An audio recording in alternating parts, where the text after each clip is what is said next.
Pessoal, vamos falar sobre a situação na Ucrânia. Hoje, dia 21 de fevereiro, são 8 horas da manhã aqui em Jericoacoara, 1 hora da tarde lá em Kiev. E hoje nós tivemos o famoso discurso do Putin. O Putin discursou hoje o discurso que foi tão antecipado, tanta gente esperando. Talvez ele declarasse guerra à Ucrânia, ou declarasse mobilização geral dos russos e coisa e tal. Mas como eu alertei alguns vídeos atrás, o mais provável é que ele não falasse nada. E de fato foi isso que aconteceu. Foi um grande discurso cheio de colocar a culpa nos Estados Unidos, dizer que a culpa é da OTAN, que eles foram obrigados a invadir a Ucrânia, que não tinha alternativa e coisa e tal. Em determinado momento eles deram aquela tradicional pitada de ameaça nuclear. O Putin falou que está saindo do START, que é um programa de fim de teste de armas nucleares, ou seja, deu a entender que ele poderia fazer testes com armas nucleares.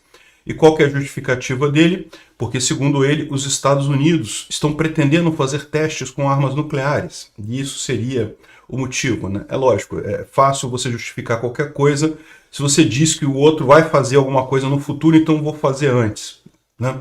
Mas que lógica teria os Estados Unidos fazerem algum teste nuclear neste momento, né? Enfim, colocou a culpa de tudo no Ocidente, coisa e tal. E o esperado era isso. O discurso é só um grande discurso patriota para dizer que estamos unidos, que o povo russo que está lutando e coisa e tal contra o Ocidente.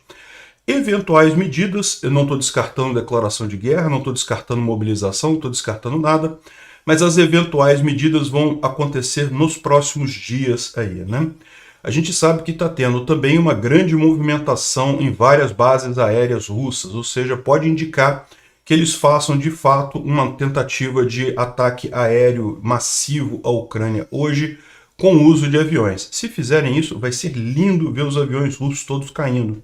Tomara que façam. E, além disso, a gente tem a visita do Biden ontem, que transcorreu tudo direitinho, funcionou tudo bem, prometeu 500 milhões de dólares em apoio, falou dos 700 tanques que estão sendo enviados para a Ucrânia, não só dos Estados Unidos, mas dos Estados Unidos e dos parceiros, né, da Alemanha, de vários países da Europa. 700 tanques é um número muito bacana. E mais um monte de blindados e coisa e tal. E hoje quem está, né, em Kiev é a Giorgia Meloni, a primeira-ministra da Itália, também prometendo ajuda militar a Kiev, o que mostra para o pessoal conservador aqui do Brasil que sim, é possível ser conservador e apoiar a Ucrânia, né? Não é negócio, isso não é um time de futebol em que, não, quem é da esquerda, quem é liberal apoia, quem não é não apoia, não tem lógica nenhuma, isso são coisas diferentes. Questões éticas, como você tomar partido do lado certo, nesse caso, do lado que foi invadido e não do lado que invadiu, independe de posicionamento político, de vertente política que você siga e até religiosa, se for o caso, né? Enfim, na linha de frente, de ontem para hoje, teve poucas mudanças. Bakhmut teve muito ataque em Bakhmut, os russos tentaram a todo custo tentar avançar alguma coisa de ontem para hoje, mas não conseguiram nenhum avanço significativo, e o Prigozhin continua com a grande dificuldade dele com munições e armas, brigando lá com o exército russo. Vamos entender esses assuntos todos em detalhes, esses e outros assuntos em detalhes. Essas notícias foram sugeridas por Estação Verão, Picanha do Lula e várias outras pessoas. Obrigado aí ao pessoal que sugeriu a notícia. Obrigado a você que está assistindo o nosso vídeo. Se você gosta do nosso conteúdo, por favor, deixe o seu like e se inscreva aqui no canal, né? Pois bem, a tal do discurso do Putin foi feito com muita fanfarra ontem, né? Muita antecipação na Rússia e nos outros lugares do mundo também, todo mundo imaginando que diabos esse cara vai falar. O cara é totalmente irrelevante em termos de política mundial atualmente, mas é um cara que tem um monte de bombas atômicas, então todo mundo fica preocupado com o que quer que ele possa dizer ali, né? E lá na Rússia não foi diferente, né? Em termos de propaganda, de antecipação, né? Então, algumas placas diziam, olhe e escute. Outras placas diziam que a Rússia não tem fronteiras. Para você entender como é que funciona o negócio, como é que está a cabeça desse pessoal, né? Enfim, tudo fazendo ali para antecipar esse grande discurso do Putin, né? E a televisão russa começou a colocar um contador, cara. Tinha um contador lá dizendo quantas horas para o discurso do Putin, realmente colocando como uma coisa muito importante, coisa e tal, e como a gente viu, no final das contas não teve nada ali, né? Mas enfim, fizeram toda uma campanha midiática em cima disso, mostrando aquilo que a gente falou.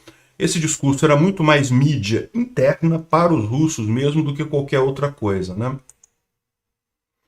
E, lógico, no final das contas, a coisa toda não foi assim tão empolgante como poderia imaginar. Está aqui a imagem do Medvedev dormindo durante o discurso do Putin.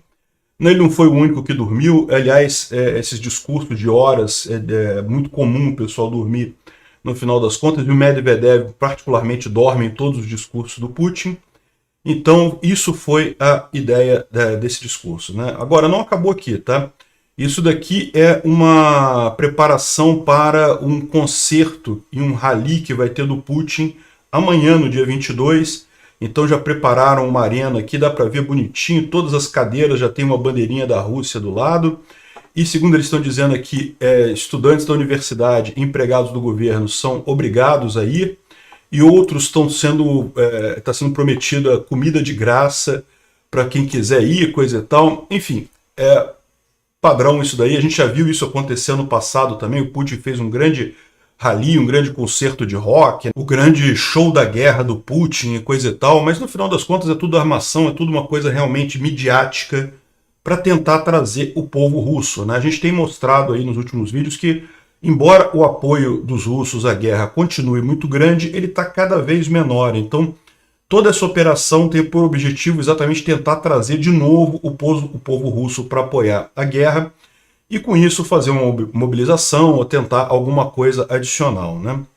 Bom, mas vamos então ao discurso propriamente dito, né? O Faitux, ele traz aqui para gente uma transcrição do discurso em inglês e foi feita ao vivo à medida que ele estava fazendo. Eu vou passar aqui as melhores partes. Não vou repetir tudo que está dito aqui, porque a maior parte das coisas é basicamente nada, né? Então ele começa dizendo que estão num tempo difícil e coisa e tal, que a operação militar especial está caminhando passo a passo e nós vamos cumprir todos os passos da nossa operação militar especial e coisa e tal. Não é possível resolver. Nós tentamos tudo possível para resolver o problema do Donbás pacificamente. Fomos pacientes em nossas negociações. No entanto, chegou um momento que nós fomos obrigados a agir. Olha a idiotice desse pessoal, né? Para você ver como é que ele foi obrigado a invadir outro país. E o problema do Donbás foi um problema que ele mesmo criou. Nunca houve movimento separatista no Donbás, nunca houve esse negócio de Donetsk e Luhansk fazerem repúblicas separatistas, nunca teve isso. Foi a Rússia que fez essa coisa toda, né? Enfim, e daí ele começa aqui já dando uma pitadinha de coisa nuclear. Nós lembramos das tentativas ucranianas de comprar armas nucleares. Nunca vi isso. A Ucrânia abriu mão do arsenal nuclear.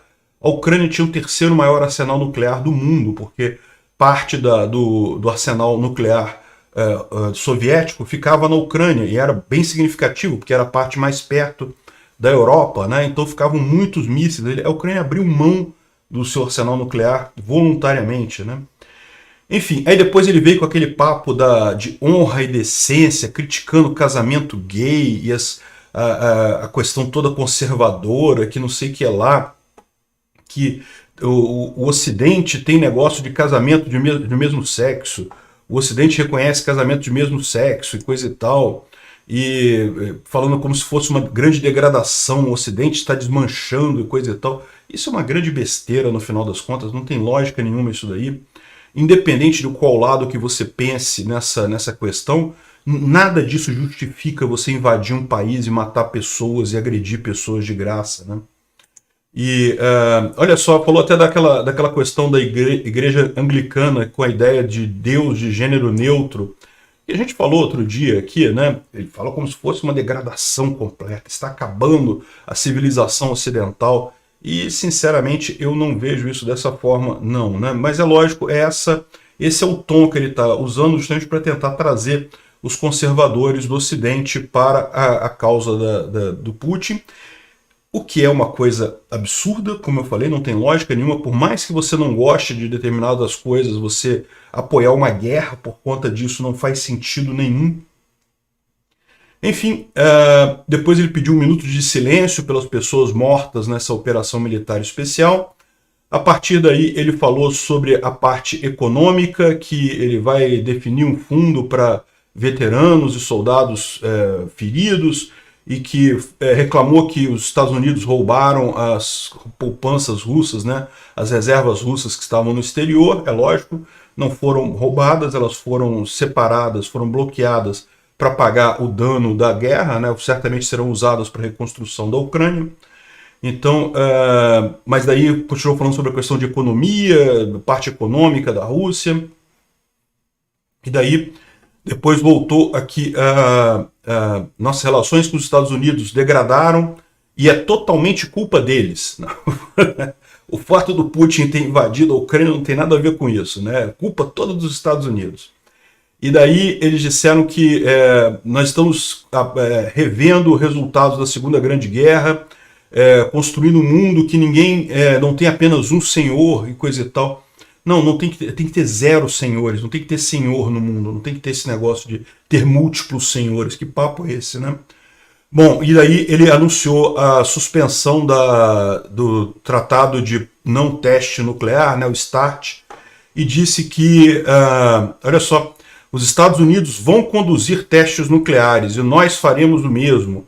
Nós sabemos que os Estados Unidos estão pensando em testar suas armas nucleares. Que lógica tem isso? Está na cara qual que é o próximo passo do Putin. Isso está claro agora, eles vão fazer testes com armas nucleares. A gente tem falado sobre isso, essas ameaças nucleares do Putin nada mais são do que isso, ameaças, não vão se concretizar de forma alguma, mas é lógico que ele precisa escalar essa coisa. Então, de vez em quando, ele bota um navio com armas nucleares navegando, ele bota um trem nuclear andando de um lado para o outro, para tentar levar isso como alguma relevância, como alguma ameaça. O próximo passo nisso é justamente fazer testes nucleares, né? Eles podem fazer testes nucleares. Vamos ver o que vai acontecer. Vai ser até uma boa medida para a gente saber se as bombas nucleares russas estão funcionando realmente. Se não tiver teste nenhum, não subtraia a hipótese de simplesmente as bombas russas não terem funcionado, né? Bom, daí ele continuou criticando falando que a gente precisa se unir, precisamos todos os russos, de todas as nacionalidades, né, das multinacionalidades, da Motherland, da terra-mãe, da pátria-mãe, precisamos lutar ombro a ombro na linha de frente e não sei o que lá e coisa e tal, e encerrou assim o discurso dele, clamando por uma união nacional dos russos e coisa e tal. É aquilo que eu falei para vocês, esse discurso, o objetivo dele é justamente você colocar as condições para agora fazer uma mobilização, ou para declarar guerra, ou para o que quer que seja, né? Eu acredito que guerra, pouco provável ele declarar nesse momento, eu até mencionei isso no vídeo de ontem. Agora, mobilização pode ser que ele declare de fato e mais alguma medida adicional aí, né? Encerrou o discurso dele, a coisa de meia hora atrás, acabou de encerrar isso, né? E um ponto importante é que não houve nenhum grande avanço russo de ontem para hoje. Os russos tentaram avançar bastante lá em Bardo. Mas agora cedo, fontes russas estão reportando um nível extremamente alto de atividade em vários campos, em várias bases militares russas, ou seja, indicando que a aviação russa pode fazer um ataque. A gente falou algum tempo atrás que era uma das ideias do Putin fazer um ataque com aviões na Ucrânia, né?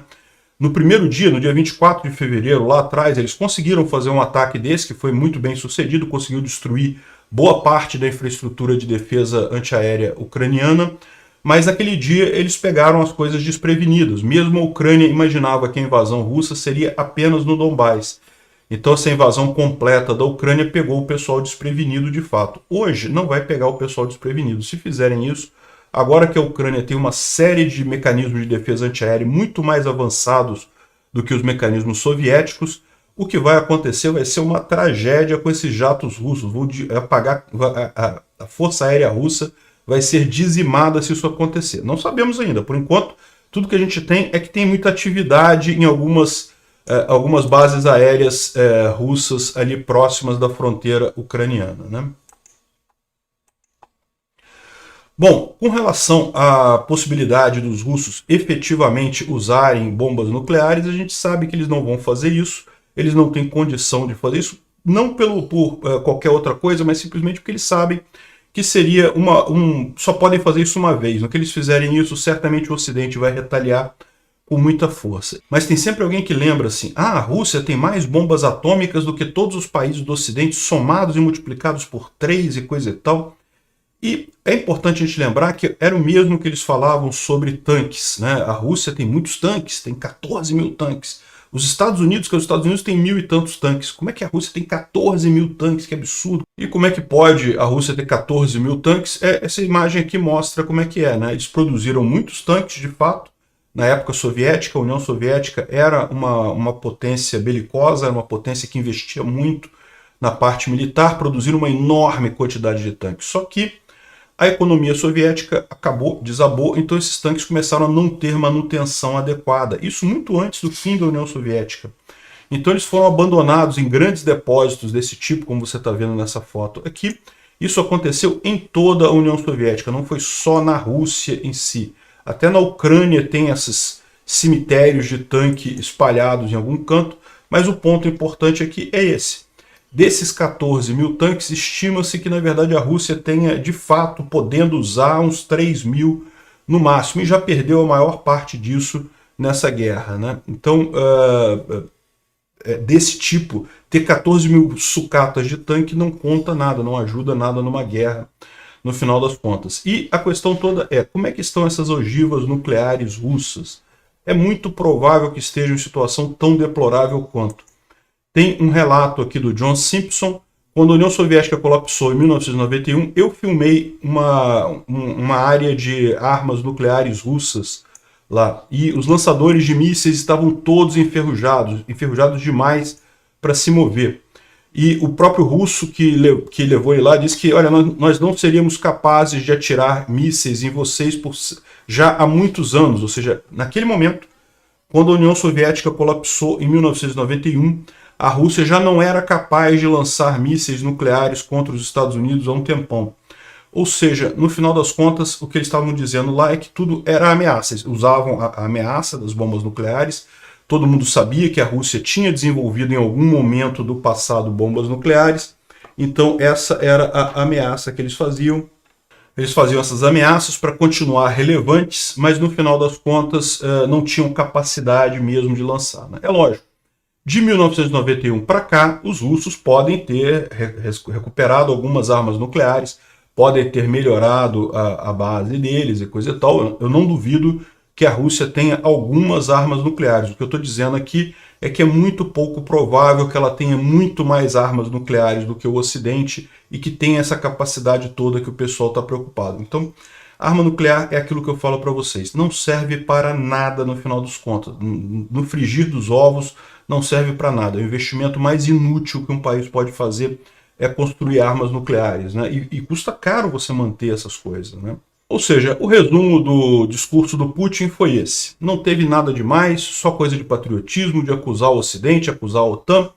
Agora, teve uma coisa que aconteceu ontem também, que foi o Lukashenko dizendo que vai criar uma força de 150 mil voluntários lá em Belarus, vai armar e treinar esses voluntários para a defesa territorial de Belarus. Então, pode ser um primeiro passo de mobilização de Belarus, né? Belarus, vocês sabem, é uma aliada russa.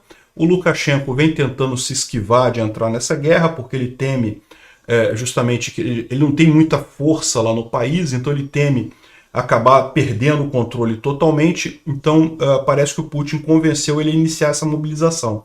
Ele vai pegar 1.500 voluntários e vai dar armas para essas pessoas, né? E aí o Faitux complementa aqui, né? O que será que dá errado? O que pode dar errado para o Luka, né? Já tem uma boa base na população lá que não gosta do Lukashenko. O Lukashenko só conseguiu se manter no poder nas últimas eleições que foram claramente fraudadas devido ao apoio da Rússia. O Putin deixou claro que ia mandar tropas e coisa e tal, e aí conseguiu manter lá o Lukashenko no poder. O Lukashenko está no poder desde a queda da União Soviética, lá no poder em Belarus, e a expectativa minha é que, olha só, a Rússia perdendo essa guerra na Ucrânia, Belarus vai acabar seguindo o mesmo caminho da Ucrânia, tirando o Lukashenko do poder, botando um líder pró-Ocidente e saindo da área de influência russa, né? Então, essa mobilização de 150 mil voluntários ainda está começando lá em Belarus. É lógico, ele pode ser que usem isso para um ataque à Ucrânia. Eu acho pouco provável, eles não teriam capacidade disso, está mais para isso daqui acabar sendo um tiro pela culatra no Lukashenko, ele acabar perdendo o poder por conta disso daqui, né? Agora, o que está acontecendo? Vazou um documento de 17 páginas da administração presidencial russa, detalhando os planos para tomar o controle de Belarus em 2030, né? Sob o pretexto de uma fusão entre Rússia e Belarus. Então, esse papo não é um papo novo, tá, gente? Desde o fim da União Soviética, Belarus, o Lukashenko, inicialmente com Yeltsin, já negociavam fundir as duas coisas, ou seja, a Belarus fazer parte da Rússia totalmente, né?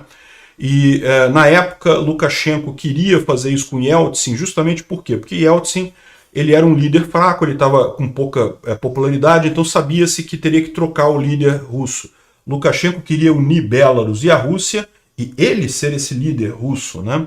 Só que aí entrou o Putin ganhou lá a questão política lá na Rússia, e acabou indo para um outro caminho, mas sempre teve essa negociação de integrar Belarus com a Rússia, que em última análise vai ser uma invasão, né? A Rússia vai tomar conta de Belarus, né?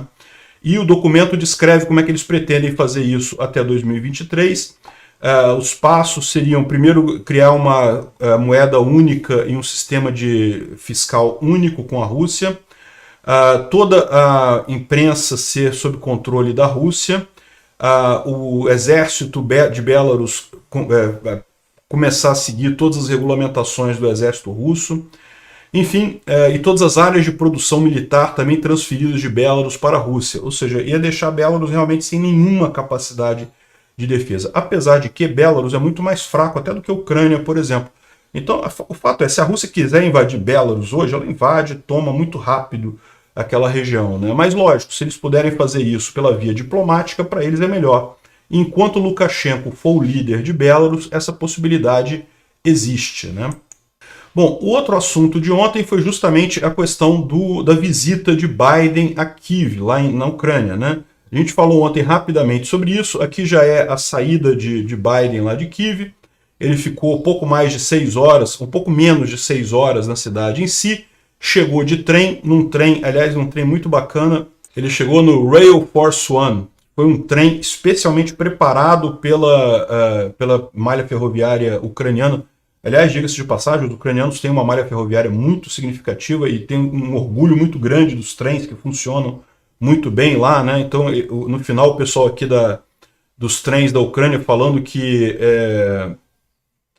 lamentamos que a gente só tenha conseguido manter 90% do nosso trem chegando no horário, porque com a vinda do trem do Biden, eles precisaram tomar uma série de cuidados, uma série de limitações, então acabaram havendo 10% de atrasos nos trens da Ucrânia. Dá para ver que realmente funcionam o trem lá, viu Supervia? Vê se vocês aprendem com eles lá.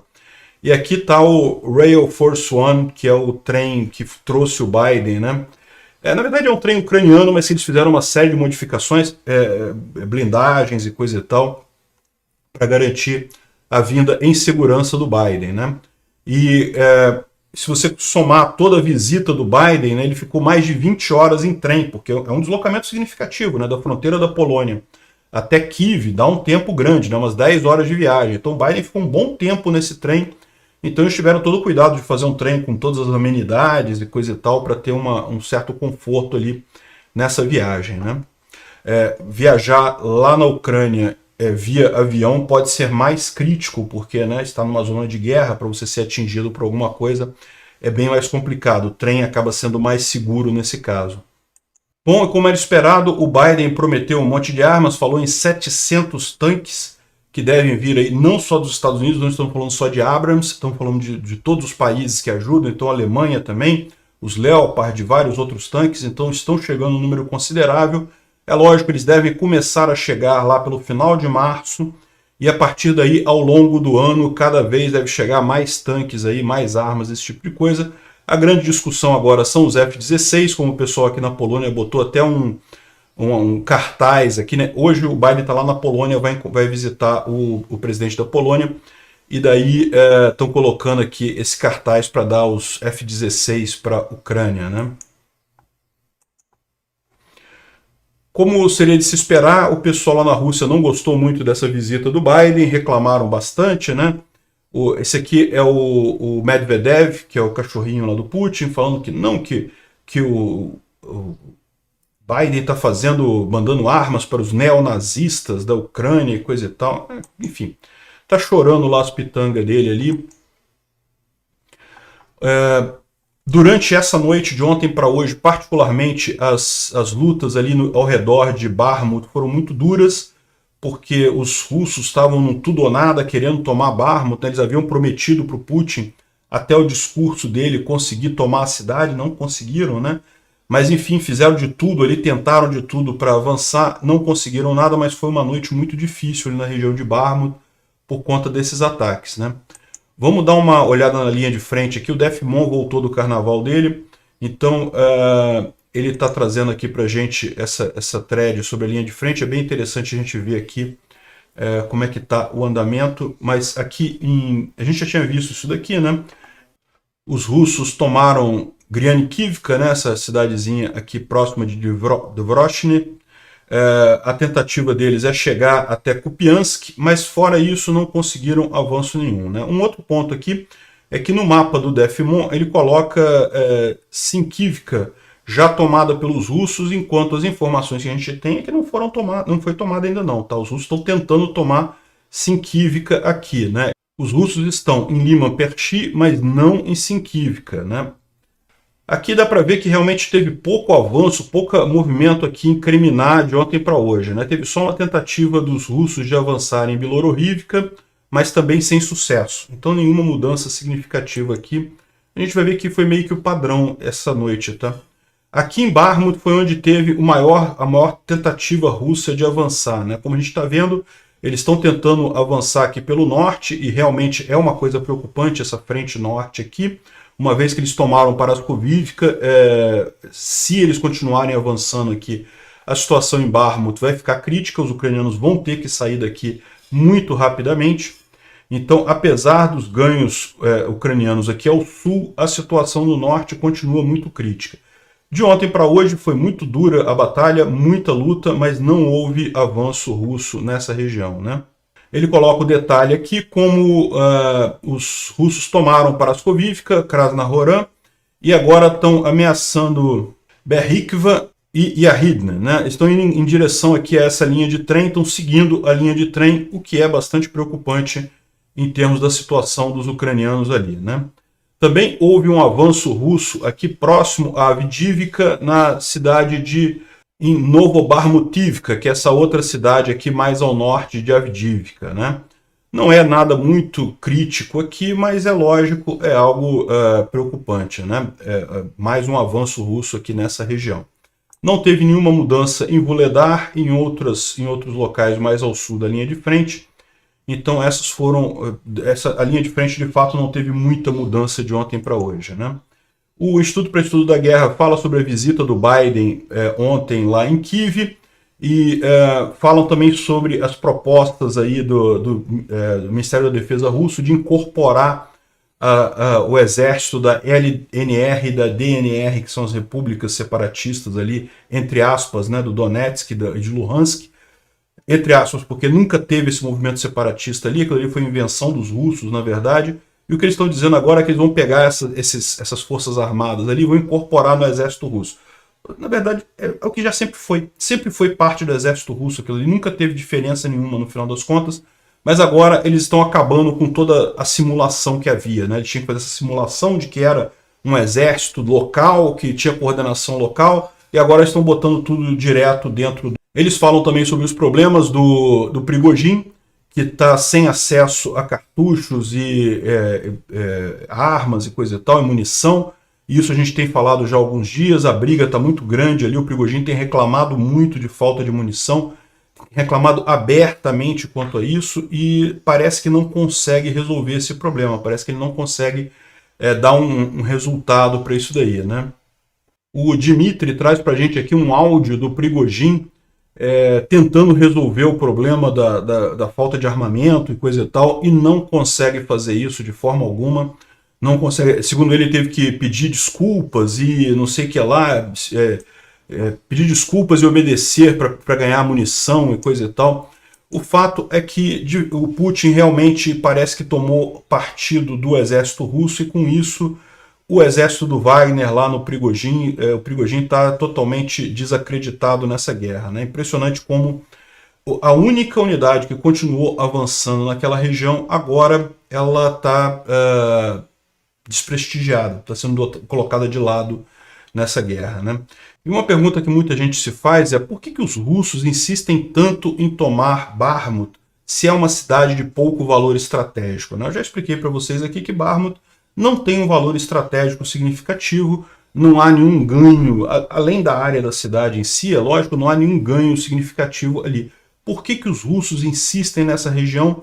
E, bom, tem uma explicação para isso, tá? A primeira explicação é justamente a necessidade que o Prigozhin sentia de se destacar, né? E ele fazia isso justamente que ele estava com essa área de Bakhmut, era a parte da linha de frente que ele estava, e foi a única linha de frente, a única parte da linha de frente que avançou nesses tempos todos. Se você olhar desde agosto do ano passado, quando os russos tomaram Severodonetsk e Lysychansk, o único lugar que andou a linha de frente de forma significativa para os russos foi aqui em Bakhmut com o grupo Wagner, né?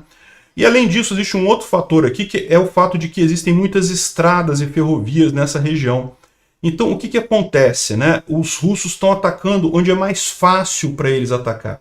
Aqui eles conseguem levar munição, levar suprimentos de forma muito mais fácil para a linha de frente, ao contrário de outras regiões da linha de frente. Então, juntou esses dois fatores. Por que os russos estão atacando Bakhmut? Só porque é o único lugar que eles conseguem. É o único lugar que tem o grupo Wagner que conseguiu avançar com técnicas táticas absurdas em termos de perdas humanas, mas que conseguia avançar com isso, e além disso eles tinham uma condição de logística favorável. É puramente por acaso que eles estão usando essa área aqui para tentar avançar, né? Fora isso, não há realmente de fato nenhuma vantagem estratégica na tomada dessa cidade. Tanto que a gente acredita que em algum momento os ucranianos vão retroceder daqui, vão sair da cidade. A questão toda é que eles preferem primeiro causar o máximo de danos possíveis nos russos antes de abandonar essa cidade, né? E bom, uma última observação, parece que os Estados Unidos estão pressionando a Turquia e, segundo algumas informações, a Turquia já teria dado o ok para a aplicação da Suécia e da Finlândia. Ou seja, vocês sabem, a Turquia falta a Turquia e a Hungria. São os dois países que ainda não deram o ok da OTAN para a entrada da Suécia e da Finlândia na OTAN, né?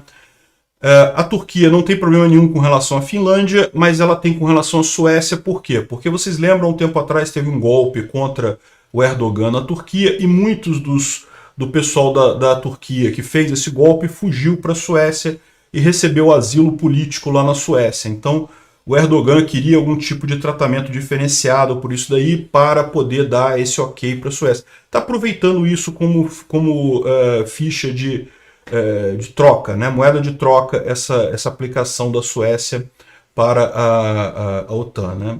Mas parece que agora os Estados Unidos pressionou e eles vão dar o ok. E eu imaginei que seria isso mesmo. Existe a possibilidade de demorar um pouco só pela questão da eleição na Turquia. Está tendo eleição na Turquia aí em poucos meses. Então é possível que o Erdogan, para se fazer de durão, segure isso por algum tempo, mas depois das eleições ele vai acabar confirmando a entrada da Suécia e da Finlândia. Obrigado por assistir o vídeo até o final. Além de curtir, compartilhar e se inscrever no canal, considere se tornar patrocinador com valores a partir de R$ 1,99. Clique no botão Seja Membro abaixo para saber as condições e vantagens de patrocinar o canal. Mais informações sobre o nosso projeto, visite nossos sites indicados na tela.